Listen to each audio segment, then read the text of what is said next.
सबसे पहले तो हम ये जानना चाहेंगे कि खान साहब जो है वो बहुत ही एक्टिव नजर आ रहे हैं, बड़े जबरदस्त उन्होंने जलसे कर दिए हैं। एक सीरीज ऑफ जलसा जो है वो उनकी चल रही है और हर जलसा पिछले जलसे से ज्यादा कामयाब होता चला जा रहा है। हुकूमत के तब्दील होने के, असेंबलियों के तहलील होने की इम्कानात भी हैं, कुछ रूमर्स भी चल रही हैं, शायद इसके पीछे कुछ हकाइक भी हों।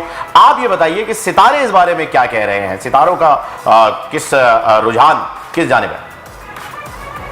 देखिए जी, खान साहब के जो सितारे हैं वो तो डेफिनेटली बहुत ज़्यादा स्ट्रॉन्ग चल रहे हैं, लेकिन अगर हम हुकूमत की बात करें तो जहाँ तक रूमर्स की बात है तो फिल वक्त तो मुझे किसी करवट बैठते नज़र नहीं आ रहे ये लोग इस वक्त। तो ये मुझे हुकूमत एज इट इज़ चलती ही नज़र आ रही है, मुश्किल से ही सही, लेकिन अक्टूबर तक ये मतलब इसी कशमकश का ही शिकार रहेंगे और हुकूमत को घसीटने की कोशिश हमें नज़र आएगी। और ये सब कुछ ऐसे ही चलता रहेगा अक्टूबर तक, सितंबर अक्टूबर तक ये सब कुछ स्ट्रगलिंग मुझे टाइम पीरियड नजर आता है। अच्छा, मुझे ये बताइएगा कि अगर इलेक्शन की बात की जाए, मतलब ये तो आपने हुकूमत का बता दिया कि इसके बाद जो है वो हम इलेक्शन की तरफ चले जाएंगे। इलेक्शन की अगर बात की जाए तो क्या लग रहा है आपको, किसके सितारे ज्यादा स्ट्रांग हैं? इलेक्शन अगर होते हैं तो इमरान खान साहब के सितारे ज्यादा स्ट्रांग हैं या नून लीग की हुकूमत दोबारा आ जाएगी? और साथ में मैं ऐड ऑन करना चाहूँ, क्योंकि अभी कल ही चांद ग्रहण गया तो उस पर भी कह रहे हैं कि बहुत सारे ज़ोडिएक साइंस के लिए ये बहुत खतरनाक साबित हो सकता है, बहुत बुरा इम्पैक्ट डालेगा। तो क्या इसकी वजह से सितारे गर्दिश में आएंगे नून लीग के या पीटीआई के? देखिए जी, अगर कल के हम लूनर एक्लिप्स की बात करें तो वो डेफिनेटली पाकिस्तान के लिए काफ़ी स्ट्रगलिंग टाइम तो ला रहा है और इस पर सारे जो पार्टीज हैं उन पर नेगेटिव इम्पैक्ट तो पड़ा है, लेकिन जहाँ ये नेगेटिव इम्पैक्ट रखता है वहाँ ये कुछ लोगों के लिए अच्छी चीज़ें भी लाता है। तो अगर हम इमरान खान साहब की बात करें तो ये डेफिनेटली उनके लिए समहाउ पॉजिटिविटी ही लेकर आएगा, लेकिन अभी उसमें थोड़ा सा टाइम हमें नजर आता है। तो कब तक आपको लग रहा है पॉजिटिविटी जो है ये जाहिर होना शुरू हो जाएगी? देखिए जी, अभी तो इन सब चीज़ों की क्लैरिटी में बहुत टाइम है, तकरीबन मतलब अक्टूबर तक मतलब हमें कोई चीज़ क्लियर नज़र नहीं आती।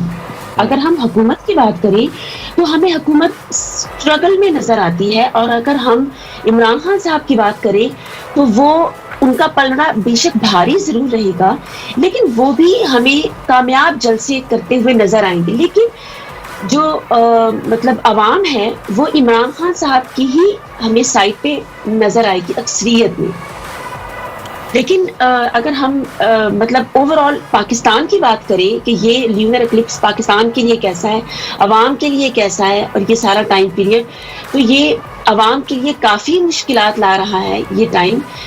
मतलब अवाम को अपनी बेसिक नीड्स पूरी करने में ही काफ़ी स्ट्रगल्स का सामना करना पड़ेगा, काफ़ी चैलेंजेस उन्हें फेस करने पड़ेंगे जो अवाम की जो ज़ाती मसाइल हैं। जी बिल्कुल, आपने दुरुस्त फरमाया फातिमा। मुल्क एक नाजुक दौर से गुजर रहा है, हम अपने बचपन से देखते आ रहे हैं और अवाम को इस चीज़ की अब आदत हो गई है। तो मेरे ख्याल में अक्टूबर के बाद भी अवाम आदी हो जाएगी, जैसे कि आपने बताया कि अक्टूबर तक कोई चीज़ क्लियर आपको नज़र नहीं आ रही है। मैं ये जानना चाहूँगा कि अगर हम ब्रैकेट्स में बात करें तो पंजाब हुकूमत जो है, हमजा शहबाज साहब बड़े स्ट्रगलिंग पीरियड से गुजर रहे हैं और निकल नहीं पा रहे हैं मुश्किलात से। उनके सितारे इस बारे में क्या कह रहे हैं?